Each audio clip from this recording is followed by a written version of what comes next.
Do you remember back in the day when social media was supposed to connect everybody and all of the social media CEOs told us that it was meant to unify and make us feel amazing whenever we reach out to our dear friends or dear family if we are 60 plus and on Facebook? So sorry. Let me not diss anyone here. But it makes you feel more disconnected, more anxious, and I would even say more insecure than ever before. We have mental health issues on the rise on the daily for younger and younger people. And we're really seeing, I would say, the ugly truth of what's happening in real life that's kind of even happening online too. Social media kind of warps itself into like the worth and the feeling comparisons and trying to chase validation to get us to all chase towards nothingness because it's not real. It's all something from online. But most importantly, let me focus, is I think that we have to learn how to gain back the control that we really have unconsciously taken away. Welcome back to the Behavioral Blueprint podcast. My name is Solana. Yes, Solana. And today's episode title is going to be The Ugly Truth About Being Online and how social media is rewiring us and how social media is rewiring us truly from within. I think the most important part of my conversation today is really going to be segment 3, the loneliness and how we deal with the digital disconnect of people. And also my favorite and first is really how we go right into what we look at when we deal with being on social media. If you already have not, go ahead and subscribe for us online and on our YouTube. Of course, again, subscribe. And for our podcast platform, go ahead and give us a 5-star rating and go ahead and give us a thumbs up if you can, regardless of the platform. Oh, and also give us a follow as well. Since we're going to go straight into it, I really want to tell everyone that this episode is going to be very honest, if that makes sense. We're going to look at more of the psychological impact of what the mind goes through when we deal with social media from the beginning all the way to what it really looks like now.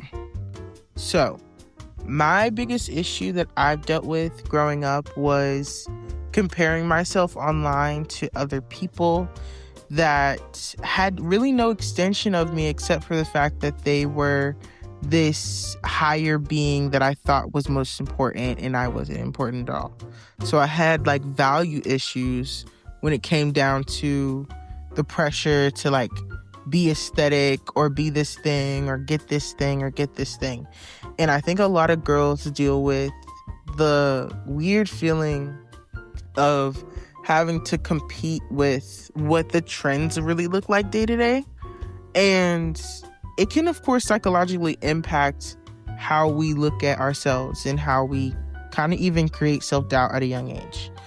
My forms of performing were definitely in a lot of different stages of my life, but I definitely know it got worse when social media really came around with what we really had to do with comparing ourselves. I definitely would say I wasn't in the lifestyle of getting new things every week or every month even. I was a big size plus size girl. So what I really looked at was unfortunately the opposite of what made the most sense to myself. I definitely would say it kind of messes with how you go into your future and how you go into what is something that you like. Is it real or is it just something that you liked for validation? You have to go through that funneling path, and sometimes it's a subconscious choice. So whenever you ask yourself when you're listening this is the question that I wrote down. How much of what we post is actually real, or how much is what we post for validation? For myself, I recently made a new account and I am kind of using it like a guinea pig because right now I'm not even like getting huge interactions. I'm posting every day and I'm doing really, I would say, devotional content, faithful content, and just getting to know what I think my style type is when it comes down to creating content on a daily. I know that actually is real because I used to have moments of performatism, if that's how you say it, with noticing how much I did not really like make content about myself. I used to make content really more towards what I thought other people liked, when that's really not the point of social media. The point of social media is to show yourself. You don't always have to like revolve everything around, of course, what you like, because it really should be more about you.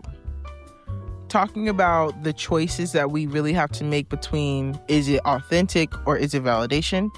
Going into segment 2, the performance pressure cooker. How do we go through the pressure of being on social media day to day, and also even like the choices that we make with comments, what we decide to interact with, and also what we look at when we deal with seeing other people.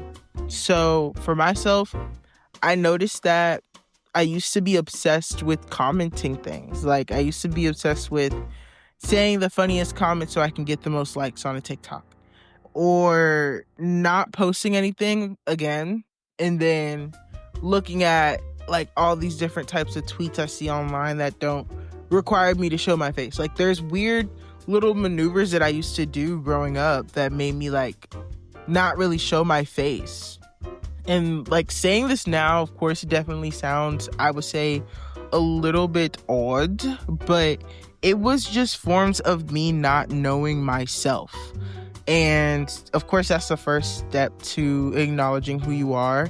But I definitely would say you deal with these things, being able to speak up about them and then fixing them. So what I also noticed about myself was being able to compare and then also have the burnout. So partial of the reason why I had moments of not showing my face was I used to feel like I fluctuated like with my weight all the time. And it's like a mental cost of how I just said earlier, how I grew up as a chunky girl. Like I grew up really plus size, really curvy.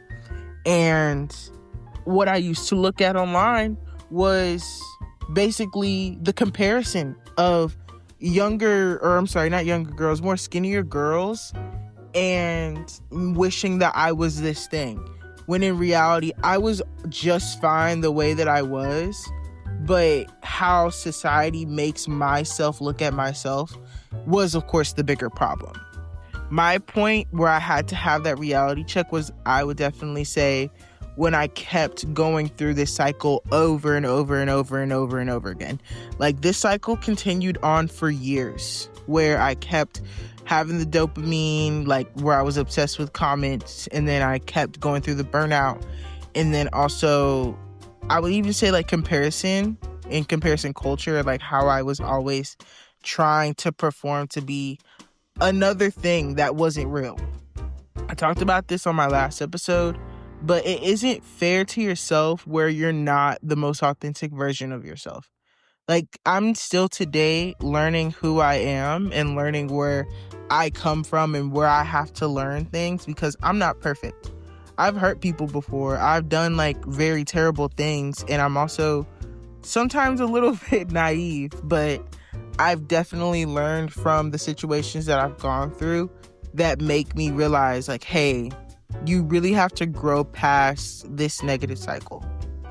Now, this is what happens whenever we build fake connections rather than actually building real connections with people in real life. I remember when I was a kid, it was so easy to go knock on my like friend's door or my friend's like house and go hang out with them for a couple hours and then get so tired and then just go to sleep, because we all lived in the same apartment complex, versus me texting a friend and they live like hours away, or we just don't see each other in person anymore because it's just, of course, easier to reach each other over the phone. Sometimes we have a lot of relationships like that, but we have to realize, like, we lose meaningful interactions with our friends, with our partners, with our families, even whenever we don't really connect in the moments where I feel like we have to. So I'm pro being able to reach out and be with your friends in person, because it's a shared gift in itself to be able to have shared time with your family and friends. And then I would definitely say just combat it. Like, be able to know, like, if you know that friend is 15 minutes away, go pick them up and you're going to be just fine. That is your friend. Another issue I've noticed that has kind of like disconnected us as people is our attention span is actually so short, and it's kind of an issue. I'm more in my bag of like reading the Bible right now, so I'm like gaining my attention span back when it comes down to me studying. And then I also have other books that I'm into right now, and it's building me back up to like my attention span being better. But I'm telling you, before this, I was cooked. Like, I used to like lose my mind when something was going past 15 minutes. Like, or I used to hate like YouTube videos going past like the time frame of when I think a natural ad should be. But I definitely would say like these forms of attention span issues and like losing our attention span is an issue, because I feel like people should grow to be wise, grow to be patient, grow to be understanding. And us losing, like, I would say the most natural thing that we have as people that comes with us as people, if of course we learn these types of things, is important. So I definitely would say being able to reclaim that back and choose what you're learning and digesting every day is a form of self-love. So this is the final chapter of how you really need to become more of the person that is more present in the reality. 1, get off your phone, unfollow people, mute people, block people, cleanse your feed of anything that does not serve you. Anything that annoys you, irritates you, puts you in a bad mood, puts you in a negative spirit, remove it. Because the more you project that energy, the more it will come back onto your life. Like, I'm not the one who makes the rules. I'm the one that just has to go by them. Step 2, grow to have a compassionate heart with yourself and be able to be more present with things that are, I would say, natural forms of like dopamine. Like, I'm learning, or I used to train with basketball when I was in high school. And my favorite part of practice was the piece that I had whenever I was doing jumping jacks. And that's a form, of course, of me working out, but then that's also a form of like dopamine. I'm able to get myself out of the house, get myself into a place where I'm in a space of calm and do over 100 jumping jacks. And people think 100 jumping jacks is difficult, when in reality, it's not that difficult. It's really not that difficult. My coach used to be strict on me. He said, do 100 jumping jacks, no mess ups. But once you really learn how to get into that skill, and that was like, I would say 5 minutes a part of my practice, I realized that I need to be more intentional, more present with my body, because I loved that. I loved it. My favorite things, I would say right now in the gym, whenever I go to the gym, I need to actually get my gym membership for 2025. But it definitely would be going back to be present on the Stairmaster, because the Stairmaster, oh my God, that will laser you focus. You're thinking you're on the Stairmaster for 50 minutes. It's 3 minutes on the Stairmaster. But just focusing back to the point, like, be able to recognize like what social media has done to you, keeping you in that room, doom scrolling, and how you need to get out of that space. How you need to grow from where I would say social media kind of pulls you into. And then number 3, just use social media with a purpose. Know that it's not too deep, but then also know that it's a tool. Know that you can like platform off of it. You don't have to be become obsessed with it to be able to profit from it.